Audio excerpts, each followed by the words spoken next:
Hermanos, es un placer estar aquí, tanto para mí como para mi esposa, que por cierto no se llama Nancy. Es que se aparece en la página, se llama Gloria. Es la única Gloria que tengo. Así que es un privilegio para nosotros estar aquí, un gozo el haber podido compartir con tantos hermanos en estos días, conocerles. Algunos de ustedes hemos podido hablar de vuestros ministerios y eso nos anima. Damos muchas gracias al Señor por lo que está haciendo, no solamente en el pueblo hispano en América Latina, sino también en el pueblo hispano aquí en Estados Unidos. Damos muchas gracias al Señor. En el año 1977, que fue el año en que tanto mi esposa como yo conocimos al Señor, unas pocas semanas después de mi conversión, me encontraba de visita en Puerto Rico, en la isla de Puerto Rico, y el domingo estaba visitando una iglesia.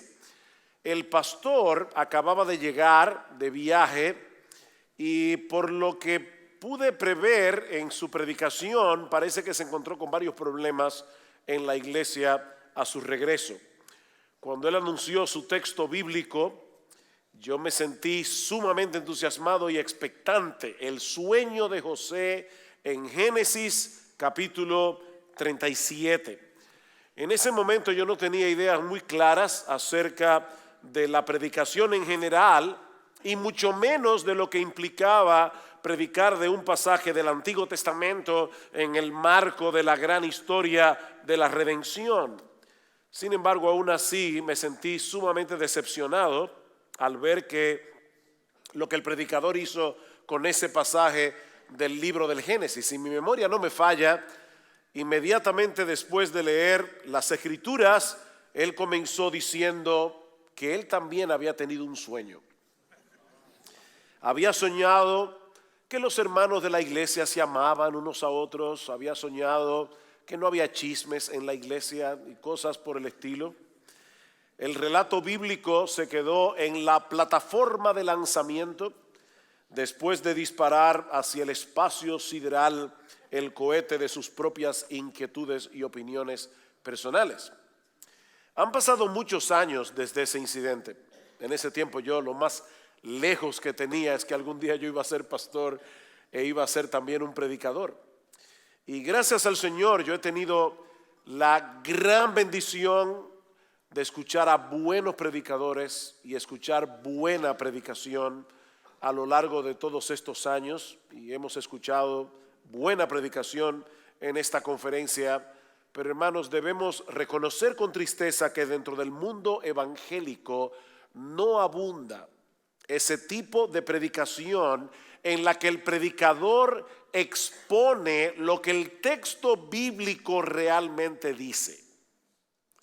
Lo que el Espíritu Santo plasmó en ese texto bíblico. No lo que el predicador cree que dice, no lo que la iglesia quiere que diga, sino lo que el texto realmente dice. Esa es una de las razones por las que la iglesia de Cristo está languideciendo en muchos lugares. La falta de alimento sólido de la palabra de Dios. Y lo que quiero hacer en esta tarde es presentar una defensa de la predicación expositiva a la luz de un pasaje de 2 Timoteo. Y quiero decir, hermanos, que aunque nos pusimos de acuerdo en cuanto a los temas de los que íbamos a predicar, la verdad es que no tenía idea de que Miguel iba a predicar de 2 Timoteo capítulo 1, Otto iba a predicar de 2 Timoteo capítulo 2 y ahora vamos a exponer 2 Timoteo capítulo 3, versículo 1 hasta el capítulo 4, versículo 5. 2 Timoteo capítulo 3, versículo 1 hasta el capítulo 4, versículo 5. Pero antes, permítanme aclarar, y esto es muy importante, mis hermanos, que este mensaje no va dirigido únicamente a los predicadores y a los pastores que se encuentran en esta conferencia.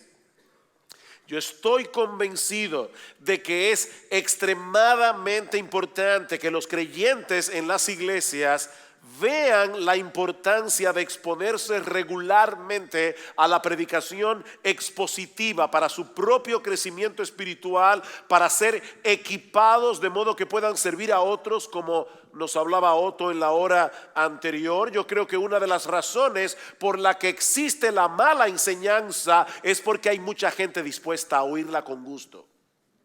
Así que los miembros de las iglesias necesitan escuchar hablar acerca de este tema. Mi hermano, si tú no eres predicador, mi hermana, no cierres tus oídos a lo que Pablo va a decirnos, va a enseñarnos en este pasaje de la palabra de Dios. Y lo primero que nosotros vemos en este texto es una advertencia del apóstol Pablo a su hijo en la fe, Timoteo, acerca de algo que iba a ocurrir en los postreros tiempos. Dice en el versículo 1, pero debes saber esto, que en los últimos días o en los postreros tiempos, como dicen otras versiones, vendrán tiempos difíciles. En los últimos tiempos, en los postreros días. Esta no es una frase que se usa en el Nuevo Testamento para referirse únicamente o primariamente a los días que anteceden a la segunda venida de Cristo. Los últimos días, los postreros tiempos, es esta etapa de la historia de la redención en la que nos encontramos todos nosotros a partir del día de Pentecostés. Estos son los últimos días.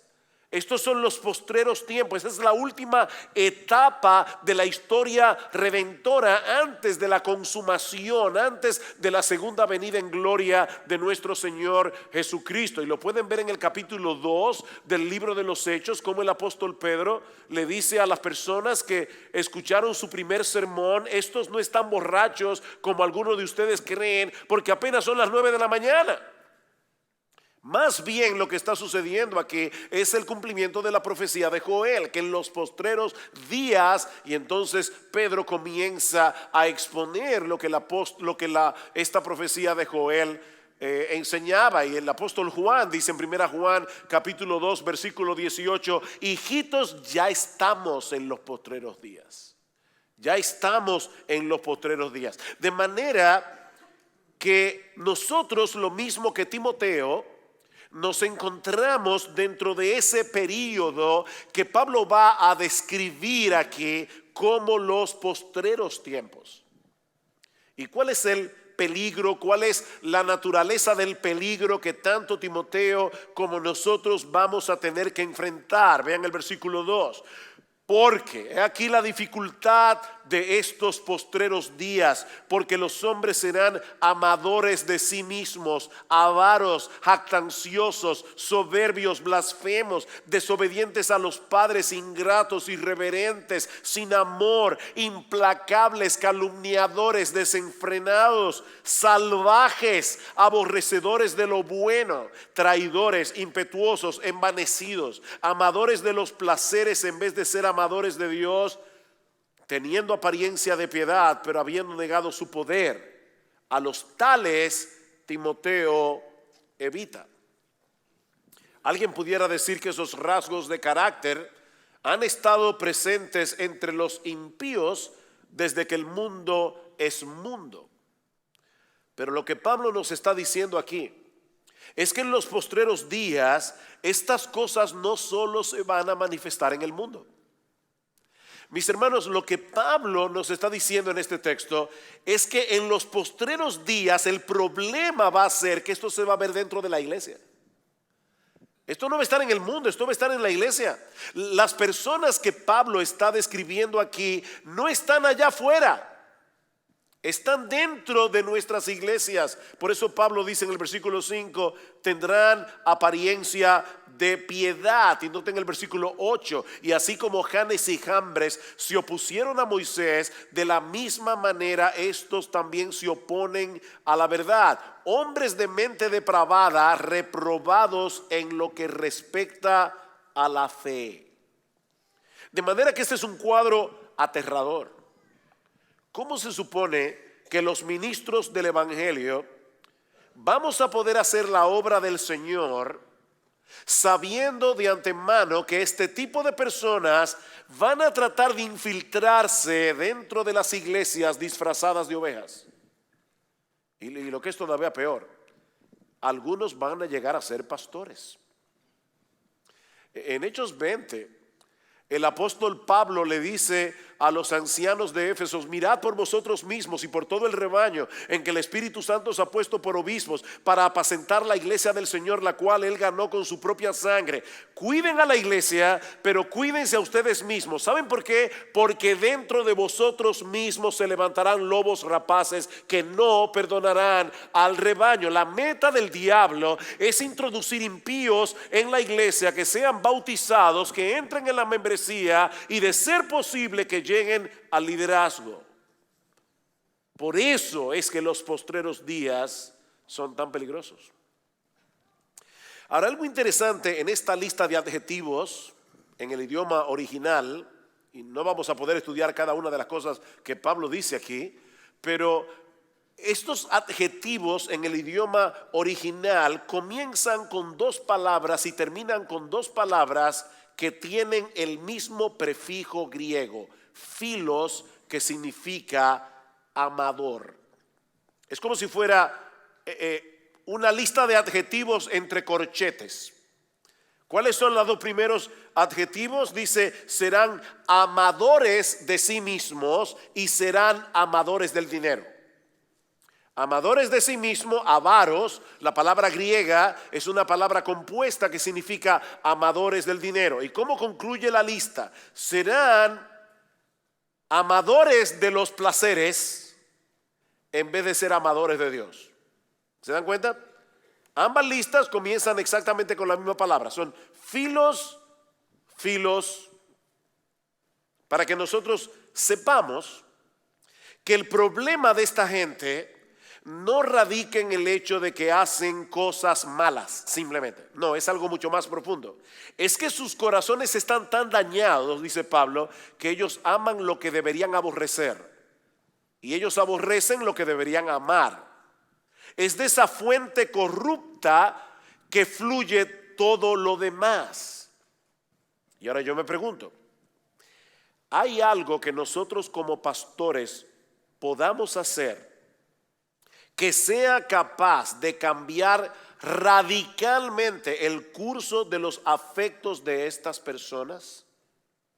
¿Existe algún programa? ¿Existe alguna charla motivacional? ¿Existe alguna predicación terapéutica que sea capaz de cambiar el corazón de estas personas para que ellos amen lo que deben amar y aborrezcan lo que deben aborrecer? No tenemos ningún programa, no tenemos en nosotros mismos ninguna solución para este problema. No podemos hacer nada. Nosotros no podemos cambiar el corazón de nadie. Estas personas no pueden cambiar porque no quieren cambiar. Hay ciertas cosas que a mí no me gusta comer. Por ejemplo, el rábano. No sé si en todos los países de América Latina le llaman rábano al mismo rábano, pero es rábano. A mí no me gusta el rábano. A mí no pueden obligarme, a mí pueden obligar a que yo coma rábano, pero no me pueden obligar a que me guste el rábano. Es un problema de gusto. En el ADN mío hay algo que rechaza el rábano. El problema de esta gente, vuelvo y repito, es que ellos aman lo que ellos no deberían amar. Ellos aborrecen lo que no deberían aborrecer. Por lo tanto, ellos no pueden cambiar. No pueden cambiar porque no quieren cambiar. Ellos aman lo que aman. De manera que nosotros, mis amados hermanos, no tenemos ninguna capacidad en nosotros mismos para poder cambiar las intenciones de sus corazones. Esa es una de las razones por las que el ministerio nunca ha sido fácil y nunca lo será. Noten lo que dice Pablo en el versículo 10. Pero tú, Timoteo, has seguido mi enseñanza, conducta, propósito, fe, paciencia, amor, perseverancia, persecuciones, sufrimientos, como los que me acaecieron en Antioquía, en Iconio y en Listra. ¿Qué persecuciones sufrí?, dice Pablo, y de todas ellas me libró el Señor. Y en verdad, todos, no solamente los pastores, todos los que quieran vivir piadosamente en Cristo Jesús serán perseguidos. Pero los hombres malos, los impostores, irán de mal en peor, engañando y siendo engañados. Esto no parece ser una nota muy alentadora para un joven pastor, y más un joven pastor como Timoteo, que para colmo de males parecía tener una tendencia a retraerse. Por eso Pablo tiene que decirle: Timoteo, no te avergüences de mí, aviva el fuego del don de Dios que hay en ti. No nos ha dado Dios espíritu de cobardía, sino de poder, de amor y de dominio propio. Ahora, ¿qué consejo nosotros podemos darle a un pastor joven como Timoteo ante la realidad de los problemas y dificultades que él va a tener que enfrentar en un mundo tan dañado como nuestro mundo, cuando dentro de la misma iglesia hay personas que no van a soportar la verdad? ¿Qué consejo le damos a Timoteo? Bueno, aquí es donde entran en juego los expertos en mercadotecnia eclesiástica, diciéndonos que nosotros debemos ser innovadores, que nosotros debemos hacer el esfuerzo de que la iglesia no se vea tan diferente al mundo que la rodea. A una encuesta por tu casa, mira a ver qué tipo de música es el tipo de música que la gente oye, y eso es lo que tú debes usar en la iglesia para que el impío cuando venga no se sienta tan mal. Vamos a hacer la iglesia más potable. Vamos a hablar de los temas que a la gente les interesa, ¿verdad? 5 reglas para alcanzar el éxito, 4 para hacerse millonario en un mes. Y la gente va a venir porque a la gente le interesa esos temas. Timoteo, tú tienes que ser creativo para poder ministrar en un mundo tan difícil, para no amedrentar a los incrédulos, para que se sientan lo más cómodo posible en medio nuestro. Timoteo, si tú quieres ser relevante a la cultura de tu alrededor, vas a tener que adaptarte a los tiempos. El hombre del siglo XXI es muy diferente al de los siglos que nos han precedido, así que tenemos que ser creativos si queremos alcanzarlos con el evangelio. ¿Es eso verdad lo que Pablo le dice a Timoteo? No. Por supuesto que no. Me encantó esto que dijo alguien: la forma más eficaz de alcanzar al mundo con el evangelio no es proveyendo a las personas las mismas cosas que ellos ya tienen en el mundo, sino ofreciéndoles una alternativa que solo Dios puede proveer. ¿Y qué es eso? El poder omnipotente de su palabra. Eso ellos no lo van a encontrar en el mundo, y eso nos lleva a nuestro segundo encabezado, el contraste. Ya vimos el problema. ¿Cuál es el problema? Que en los postreros días vendrán tiempos peligrosos, porque en las iglesias habrá personas impías que se van a hacer pasar por ovejas. Ese es el peligro. Hombres que tendrán apariencia de piedad, pero que van a negar la eficacia de ella. Y ahora viene el contraste. Versículo 14. Tú, sin embargo, los que tienen la Reina Valera del 60 dice: pero tú, sin embargo, persiste en las cosas que has aprendido y de las cuales te convenciste, sabiendo de quiénes las has aprendido y que desde la niñez has sabido las sagradas escrituras, las cuales te pueden dar la sabiduría que lleva a la salvación mediante la fe en Cristo Jesús. Toda la escritura es inspirada por Dios y útil para enseñar, para redarguir, para reprender, para corregir, para instruir en justicia, a fin de que el hombre de Dios sea perfecto, equipado para toda buena obra. ¿Notaron ese pero tú? Esa es la línea demarcatoria que separa a los pastores falsos de los verdaderos. Timoteo, vendrán hombres malos. Timoteo, vendrán engañadores que irán de mal en peor, engañando y siendo engañados. Timoteo, vendrán evangelistas de la prosperidad, que tratarán de venderle a las personas cómo alcanzar tu mejor vida ahora. Pero en lo que respecta a ti, pero tú, mantente firme en esa palabra que tú has conocido desde niño. Desde que tú eres un niño. Y esto por 3 razones, Timoteo. Persiste en esa palabra. Eso no te va a llevar a ser un pastor popular, pero Timoteo persiste en la palabra. Esto por 3 razones. En primer lugar, porque solo las Sagradas Escrituras tienen la capacidad de hacerte sabio para la salvación por la fe que es en Cristo Jesús. Solo la Escritura. Ningún otro libro del mundo puede hacer eso. Solo la Biblia posee un testimonio fidedigno acerca de quién es Cristo, qué fue lo que Él hizo para salvar a pecadores, y solo la Biblia tiene el poder para llevarte a Cristo. Solo la Biblia puede mostrarte a Cristo, solo la Biblia puede llevarte a Cristo. La ley de Jehová es perfecta. ¿Y cuál es el poder que tiene la ley de Jehová? Que convierte el alma. La ley de Jehová es perfecta, que convierte el alma. Y gloria al Señor, hermanos, esa declaración está tan vigente hoy como cuando el salmista la escribió hace miles de años atrás. La ley de Jehová sigue siendo perfecta y la ley de Jehová sigue convirtiendo el alma. Mis hermanos, la Biblia no fue escrita para enseñarnos cómo vivir nuestra mejor vida ahora. La Biblia fue escrita para hacernos ver nuestra necesidad de un Salvador y para guiarnos eficazmente a poner nuestra confianza en ese Salvador. Cristo nuestro Señor es el centro de las Escrituras. Déjame hacerles una pregunta. Cuando Pablo dice la Escritura que tú conoces desde que eras un niño, ¿Pablo se está refiriendo al Antiguo Testamento o al Nuevo Testamento?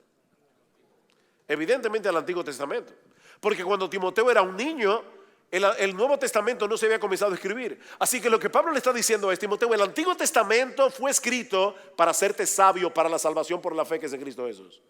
No es para enseñarte lecciones morales, no es para enseñarte cómo vivir, es para mostrarte tu necesidad de Jesús. ¿Recuerdan ustedes cuando el Señor Jesucristo resucitó y dice que se apareció a 2 discípulos que iban camino a Emaús? Uno de ellos era Cleofas y dice que ellos iban con caras largas y Cristo les pregunta qué les pasa, porque ellos no podían reconocer que era Jesús.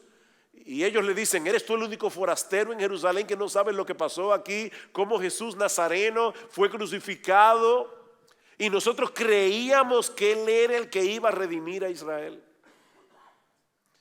¿Qué les dice el Señor? Versículo 25, Lucas 24. Oh insensatos y tardos de corazón para creer todo lo que los profetas han dicho. ¿No era necesario que el Cristo padeciera estas cosas y que luego entrara en su gloria? Y dice: y comenzando desde Moisés y siguiendo por todos los profetas, les declaraba en todas las Escrituras lo que de él decían. Y más adelante en el versículo 44 dice que el Señor les abrió el entendimiento para que comprendieran las Escrituras. Mis hermanos amados, ¿saben cuál es la llave que abre el entendimiento para que nosotros comprendamos la Biblia? Que Jesucristo es el centro de la Biblia. Que nosotros podamos leer todas las Escrituras con los ojos puestos en Jesús. De hecho, el apóstol Pedro es todavía más claro cuando dice: los profetas que profetizaron de esta gracia destinada a vosotros, primera de Pedro capítulo 1 versículos 10 al 12, los profetas que profetizaron de esta gracia destinada a vosotros inquirieron y diligentemente indagaron para saber qué tiempo y qué persona indicaba el Espíritu de Cristo que estaba en ellos, el cual anunciaba de antemano los sufrimientos de Cristo y las glorias que vendrían tras ellos. A ellos se les reveló que no para sí mismos ellos ministraban este mensaje, sino para nosotros los que hemos escuchado el evangelio por medio de aquellos que nos han predicado la palabra por el Espíritu Santo enviado del cielo, cosas en las cuales anhelan mirar los ángeles. Wow, oigan lo que Pedro está diciendo. Pedro está diciendo aquí: los profetas profetizaron de esta gracia destinada a vosotros porque el Espíritu de Cristo que estaba en ellos anunciaba de antemano los sufrimientos de Cristo y las glorias que vendrían tras ellos. ¿Saben lo que es el Antiguo Testamento? Cristo predicando a Cristo a través de la boca de los profetas. Cuando nosotros leemos el Antiguo Testamento de esa manera, entonces la Biblia comienza a funcionar, comienza a obrar conforme al propósito para el cual Dios nos dio su palabra. ¿Y qué es? Guiarnos a Jesús. Guiarnos a Jesús. Así que, Timoteo, no te apartes de las Escrituras. No te apartes de las Escrituras, porque solo ella te puede hacer sabio para la salvación por la fe que es en Cristo Jesús. Pero en segundo lugar, Timoteo debía mantenerse firme en la palabra de Dios por el origen de la palabra. Versículo 16. Toda la Escritura es inspirada por Dios. Toda la Escritura es inspirada por Dios.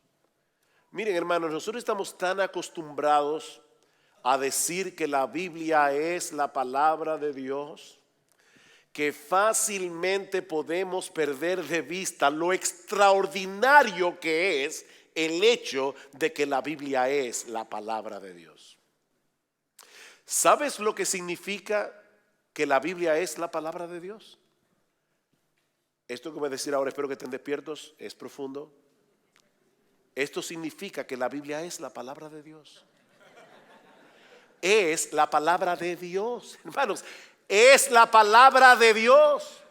Timoteo era judío y él sabía lo que implicaba el hecho de que este libro fuera la palabra exhalada, que es lo que el texto significa literalmente. Él como judío sabía lo que significaba el hecho de que esta palabra fue exhalada por Dios. Él sabía que desde el principio de la creación todo lo que Dios ha hecho lo ha hecho hablando a través de su palabra. En el principio Dios dijo, sea la luz. ¿Y qué pasó? Fue la luz. Así de simple. Nuestro Dios es capaz de traer a la existencia cosas que antes no existían, únicamente por el poder de su palabra. Por la palabra de Jehová fueron hechos los cielos, dice el salmista, Salmo 33, versículo 6. Y todo el ejército de ellos por el aliento de su boca. ¿Ven la similitud? Toda palabra es exhalada por Dios. Todo lo hizo Él por el aliento de su boca. Y el autor de la carta a los Hebreos dice que por la fe entendemos haber sido constituido el universo por la palabra de Dios, de modo que lo que se ve fue hecho de lo que no se veía. Él habló y una cantidad ilimitada de seres y de cosas vinieron a la existencia, desde estrellas gigantescas hasta minúsculas partículas. La creación es una manifestación, es una prueba contundente del poder que se desata cuando Dios habla. Pero nuestro Dios no solamente crea el mundo a través de la palabra, nuestro Dios también gobierna el mundo a través de su providencia por medio de su palabra. Saben que yo me temo que nosotros otra vez estamos tan acostumbrados a hablar en términos de procesos naturales que fácilmente podemos perder de vista la providencia de Dios en todo lo que pasa. Estos días han sido días lluviosos y fríos, quizá para ustedes no, pero para nosotros que venimos del Caribe sí. En nuestro país solo tenemos dos estaciones, verano o invierno. Para nosotros esto es frío. Y nosotros podemos explicar meteorológicamente cómo se ocurre este proceso de frío, de lluvia. ¿Cómo lo explica la Biblia? Dice el salmista en los versículos 15 al 18 del Salmo 147 que Dios envía a la tierra su palabra y cae la nieve como lana. Dios envía su palabra y cae la nieve, y luego envía de nuevo su palabra y el hielo se derrite y fluyen las aguas. La palabra de Dios pone en movimiento la rueda de la omnipotencia de Dios. Es por la palabra de Dios. Así que imagínense a Timoteo escuchando decirle a Pablo: Timoteo, aquí están los falsos maestros hablando cosas humanas, seculares. Ellos son del mundo, por eso el mundo los oye. Aquí tú tienes a los falsos maestros. Y miren, hermano, no es fácil. Aquí hay varios pastores. Seamos honestos, no es fácil cuando tú tienes años predicando la palabra en una iglesia, tienes un grupo de 50 personas y de repente llega un falso maestro que te pone una iglesia en la esquina de la tuya y en 2 meses tiene 5,000. Eso no es fácil. Y eso es lo que Pablo le está diciendo a Timoteo, olvídate de esa mega iglesia. Sigue predicando la palabra, aunque no sea popular. Sigue predicando la palabra, porque solo la palabra es inspirada por Dios.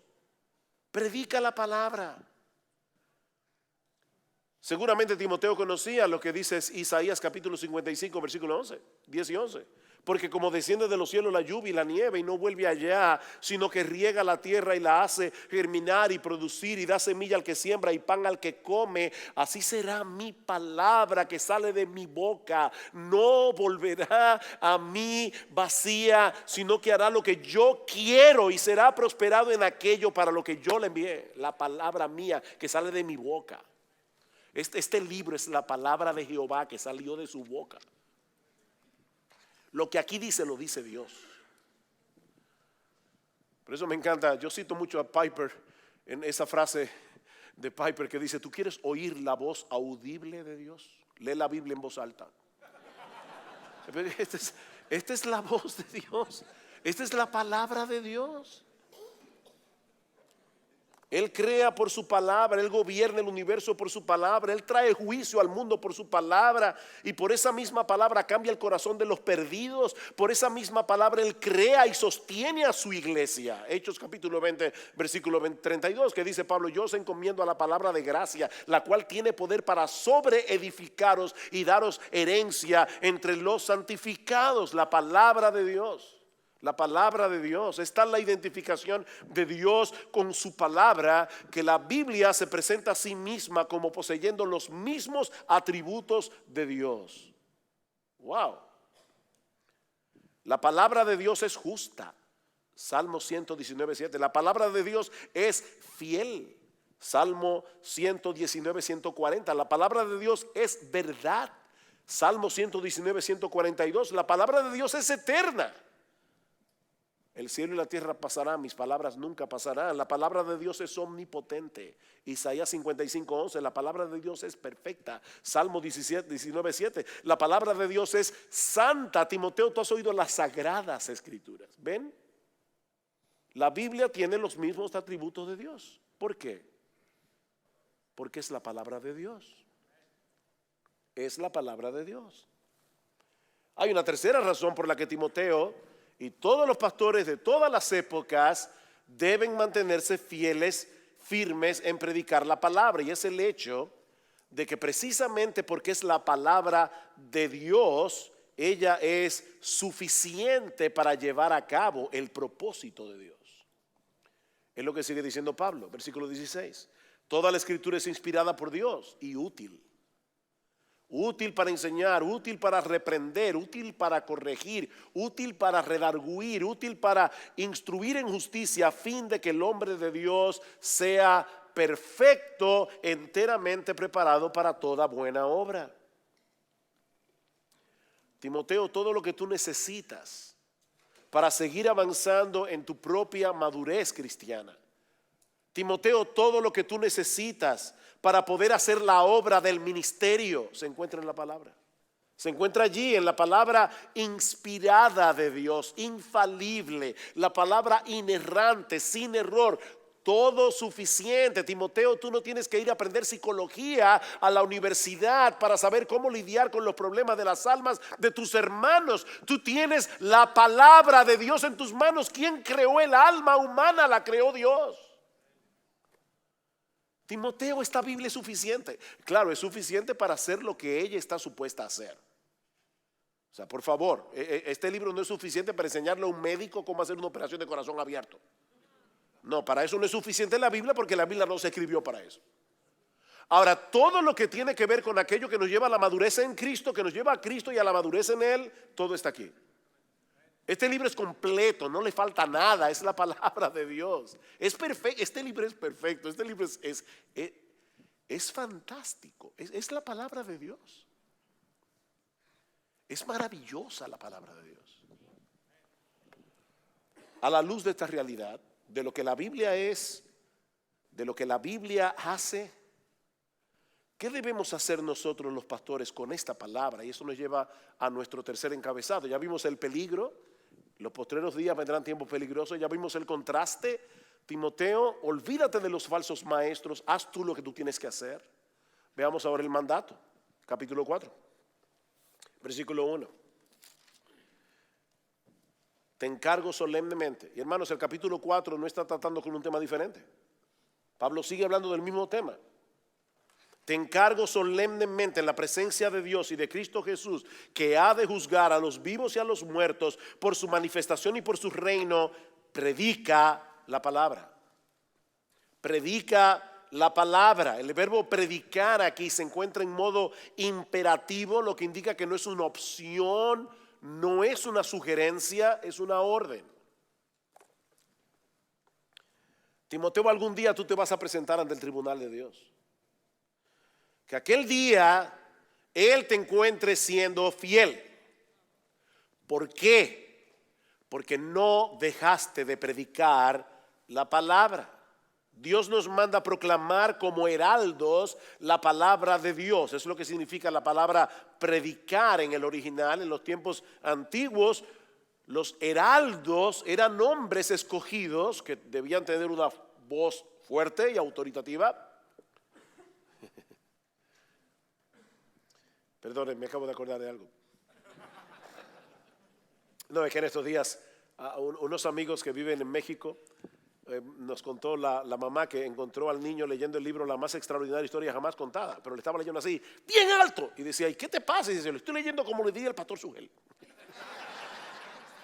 Pero los heraldos iban por las calles con una fuerte voz anunciando la victoria de un rey o las políticas de un nuevo gobierno o la llegada del emperador. Esas tres cosas hacía el heraldo. Anunciar la victoria de un rey, anunciar las políticas de un nuevo emperador o anunciar la llegada del rey. Bueno, hermanos, eso es precisamente lo que nosotros debemos hacer como predicadores cristianos. Nosotros debemos predicar fielmente la palabra para dar a conocer la victoria de nuestro Rey Jesús, para dar a conocer las políticas de su gobierno y la realidad de su segunda venida. El Rey viene, el Rey está a punto de llegar, preparen sus corazones. Así que Pablo le está diciendo a Timoteo, los tiempos son peligrosos, los creyentes son perseguidos por causa de su fe, los engañadores irán de mal en peor engañando y siendo engañados, pero tú, Timoteo, predica la palabra a tiempo y fuera de tiempo, es decir, cuando sea factible hacerlo y cuando sea peligroso hacerlo, aunque todo el mundo te diga que la predicación dejó de ser relevante en esta cultura dominada por la imagen. Predica la palabra. Dios no nos envió un video. Dios nos envió un libro. Un libro con palabras. Hermanos, cuando los videoclips comienzan a sustituir la predicación de la palabra, la iglesia está a punto de morir. Porque las imágenes nunca van a poder presentarnos la multifaceta del evangelio, la expiación, la propiciación, la redención, la reconciliación. Nosotros tenemos que predicar el evangelio con palabras. Yo no estoy de acuerdo con esa famosa cita que se le asigna a San Francisco de Asís, que decía supuestamente, predica la palabra y si es necesario usa palabra para hacerlo. Predica el evangelio y si es necesario hazlo con palabras, como diciendo tu testimonio de amor va a convencer a la gente. No, mis hermanos, el testimonio es importante para respaldar el mensaje del evangelio, pero el testimonio nada ni nada puede sustituir la predicación de la palabra con la voz. La predicación de la palabra se predica con palabras. Así que Timoteo, predica la palabra. Redarguye, dice Pablo, reprende, exhorta con toda paciencia y doctrina. En otras palabras, dice Pablo, nosotros debemos tratar de alcanzar en la predicación los mismos objetivos que Dios tenía en mente cuando inspiró la palabra. Recuerden, dice Pablo en el versículo 16, toda la escritura es inspirada por Dios y útil para enseñar, enseña, para reprender, reprende, para corregir, corrige a Timoteo, para instruir en justicia, instruye en justicia a Timoteo. Porque para eso fue que se inspiró la palabra. Si estamos predicando la palabra que fue inspirada por Dios para hacer todo eso, nosotros debemos hacer todo eso en la predicación. Hay predicación que no ofende a nadie. ¿Saben que en los circos hay un acto que seguramente ustedes han visto? Le ponen a un individuo una venda en los ojos y ponen a una muchacha así, y el chiste está en que el tipo le tira como 15 cuchillos y no le pega ninguno. Bueno, eso está bien para el circo, pero no para el púlpito. Cuando tú tires un cuchillo, pégaselo a la gente. Pégaselo a la gente. Predica de tal manera que la gente sepa que tú le estás hablando a ellos. No es, el pecado es malo. Bueno, yo sé que el pecado, no. ¿Cómo se aplica eso a mi vida? ¿Qué tiene eso que ver conmigo? La predicación no puede ser aséptica. No, la predicación a veces ofende. No porque nosotros prediquemos de manera ofensiva. Nosotros debemos predicar la verdad en el amor.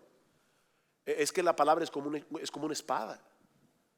Y a veces esa espada toca áreas sensibles del alma humana y no todo el mundo va a estar contento. No todo el mundo va a estar contento. Recuerdo aquel pastor que los diáconos le dijeron: bueno, hermano, mire, hay varias personas quejándose en la iglesia. Usted parece que está acariciando el gato al revés. Él le dijo: bueno, volteen al gato. Nosotros tenemos que predicar la palabra. No siempre vamos a agradar a todo el mundo. No siempre vamos a agradar a todo el mundo. De hecho, déjenme decirles algo. Ni Dios agrada a todo el mundo. Y si Dios no lo hace, nosotros tampoco. No podemos agradar a todo el mundo. No todo el mundo aprecia que se les predique fielmente la palabra. Note lo que dice Pablo en el versículo 3. Porque vendrá tiempo cuando no soportarán la sana doctrina. ¿Oyeron eso? Vendrá tiempo cuando no soportarán la sana doctrina, sino que teniendo comezón de oídos, acumularán maestros para sí conforme a sus propios deseos y apartarán sus oídos de la verdad y se volverán a los mitos. Increíble. Timoteo, vendrá tiempo cuando la gente no va a querer oír a predicadores que les prediquen la palabra. Ellos quieren oír predicadores que les digan lo que ellos quieren oír. Es como dice el comentarista Hendrickson: su anhelo es tener maestros que se adapten a sus propios caprichos o gustos pervertidos. Eso es lo que la gente quiere oír. Pero eso no es lo que debemos predicar. Debemos predicar la palabra. Versículo 5 otra vez. Pero tú, ven otra vez el contraste. Pero tú, muchos no querrán escuchar a un hombre de Dios exponiendo fielmente las escrituras. Van a querer ir a la iglesia del falso maestro de la esquina que está llena de gente. Pero a pesar de eso, tú, Timoteo, sé sobrio en todas las cosas, sufre penalidades. Tú tienes que estar dispuesto a sufrir. ¿Tú quieres ser predicador? Tú tienes que estar dispuesto a sufrir penalidades. Haz el trabajo de un evangelista, cumple tu ministerio. Sé sobrio en todo, mantente en tu sano juicio. No te dejes arrastrar por el deseo de muchos que visitan las iglesias cada semana esperando ver y escuchar cosas sensacionales y extravagantes. Sé sobrio, Timoteo. De verdad, miren, hermanos, esto no es un chiste. Es increíble lo que los predicadores están haciendo para atraer a la gente. Llegan a la iglesia en una Harley Davidson, una cosa de locos. Bajan del cielo. En estos días escuché a un hermano que me decía: mire, pastor, conocí de un predicador que, esto es impresionante, pero conocí un predicador que dice que él no puede llegar al púlpito pisando el piso para que no se le vaya el poder. Y por lo tanto, los hermanos de la iglesia, cuando él llega en su carrazo a la iglesia, se tiran en el piso para que él les camine por encima hasta que llegue al púlpito.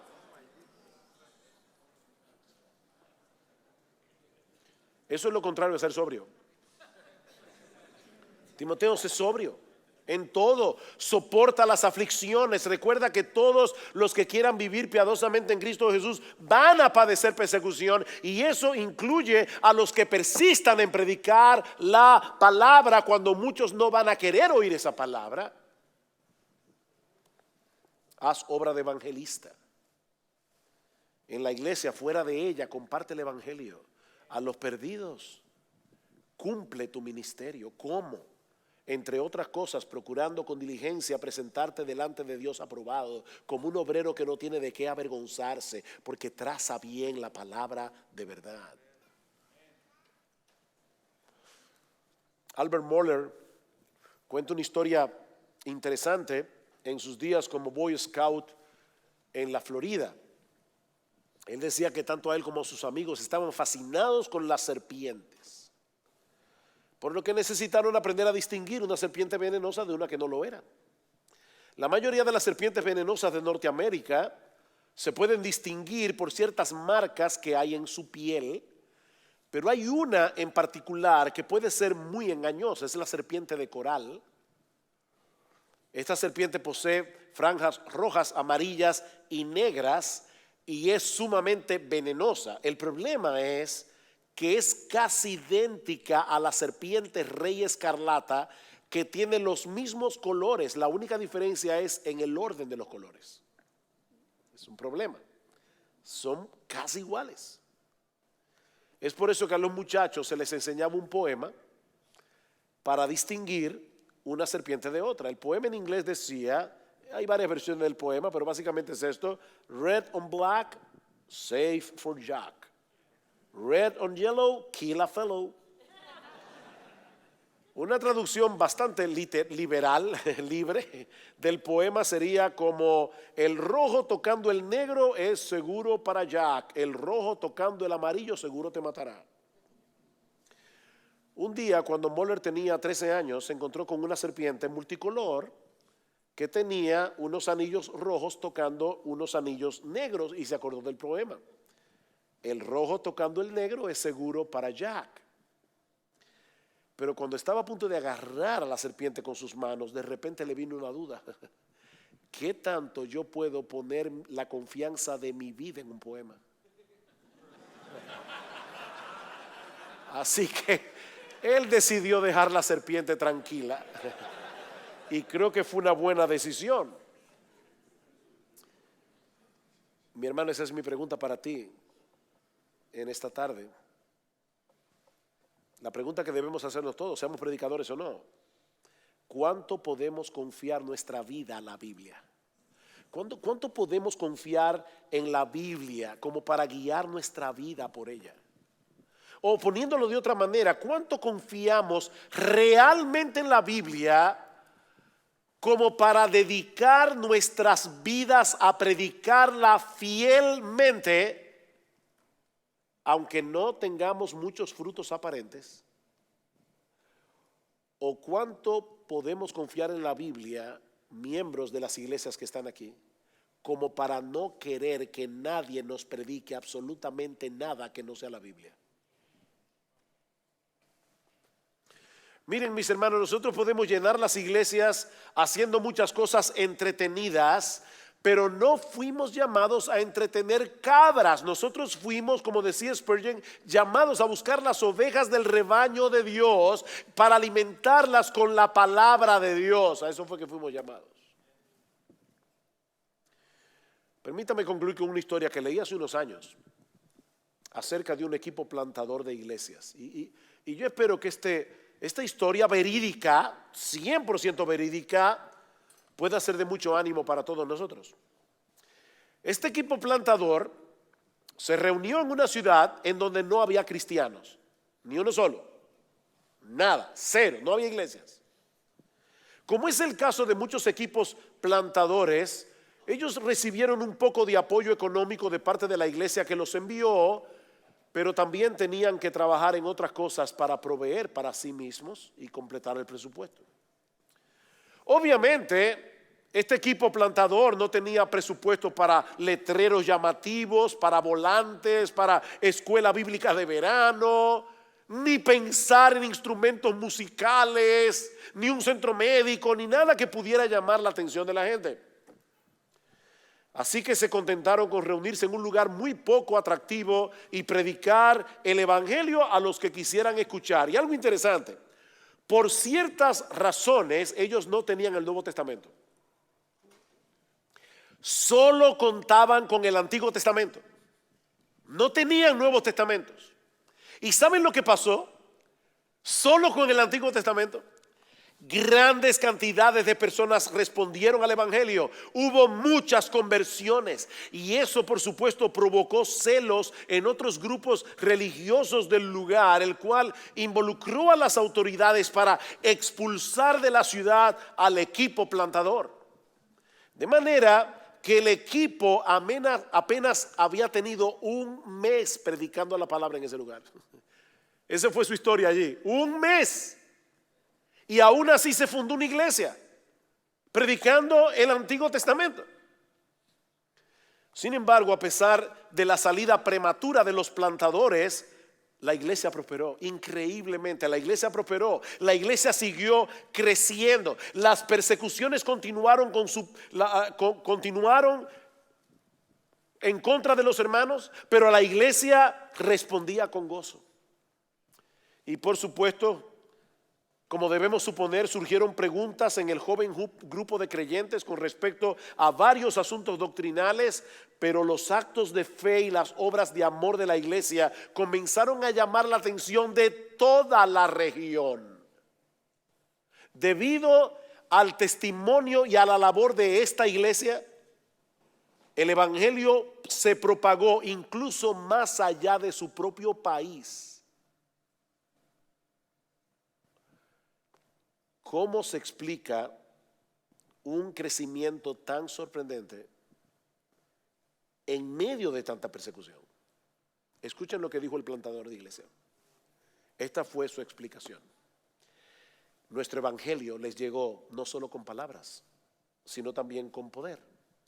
Es decir, con el Espíritu Santo y con una profunda convicción. A pesar de mucho sufrimiento, ellos recibieron el mensaje con la alegría que infunde el Espíritu Santo. Si ustedes leyeron su Nuevo Testamento, van a reconocer que estoy hablando de la obra de Pablo en Tesalónica.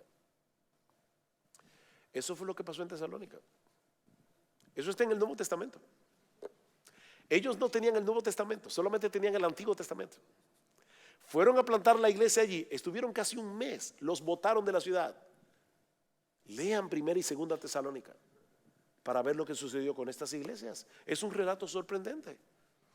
Una ciudad sin testimonio cristiano, un grupo de plantadores sin un edificio donde reunirse, ningún programa de servicio a la comunidad, solo el Antiguo Testamento, muchos convertidos de diferentes etnias, unidad en el evangelio, persecución, perseverancia, crecimiento, testimonio, una reputación internacional. Lean Hechos 17 y las 2 epístolas que Pablo les envió. ¿Qué hay detrás de esta historia? Según Pablo, detrás de esta sorprendente historia se encuentran palabras. Palabras respaldadas por el poder del Espíritu Santo. Nuestro evangelio llegó no solo con palabras, pero sí con palabras, pero también con poder. Palabras que producen convicción, gozo y obediencia. Y todo comenzó con un anuncio, Hechos 17:3. Este Jesús que les anuncio es el Mesías. Queridos hermanos, el evangelio de Cristo que se revela de tapa a tapa en las Escrituras no ha perdido ni una pizca de su poder para salvar.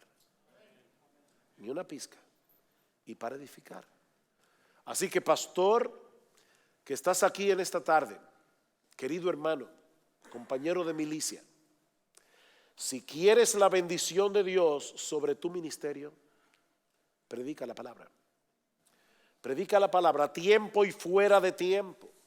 Predica la palabra. A final de cuentas, lo que el Señor evaluará de tu ministerio en aquel día no es el número de personas que venían a escucharte cada domingo.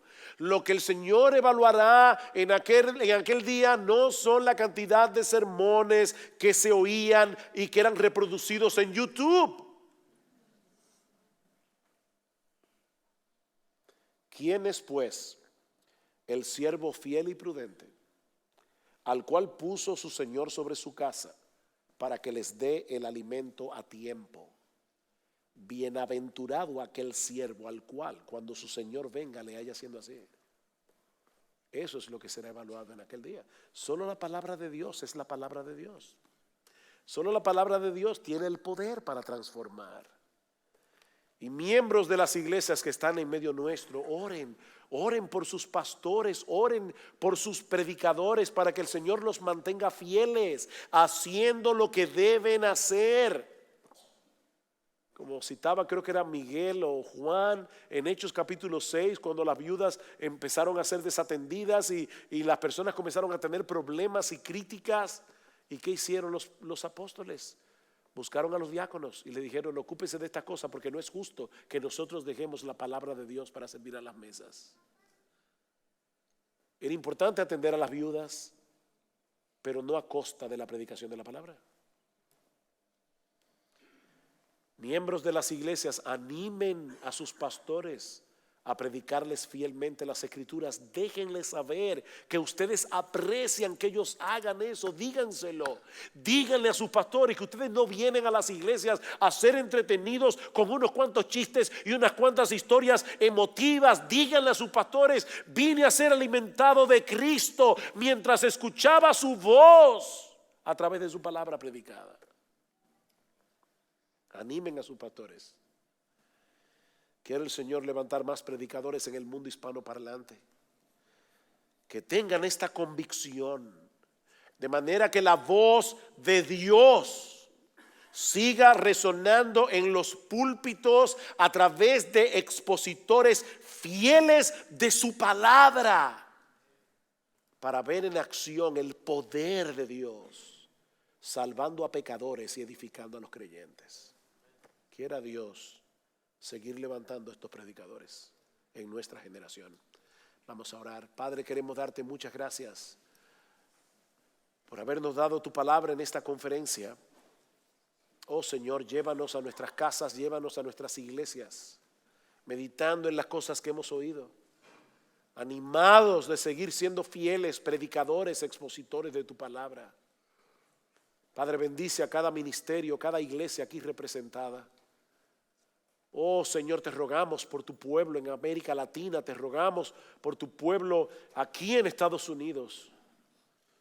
Oh Señor, bendice a tus iglesias, bendice a tus pastores, bendice a tus predicadores, bendice a los miembros fieles que tienen hambre y sed de tu palabra.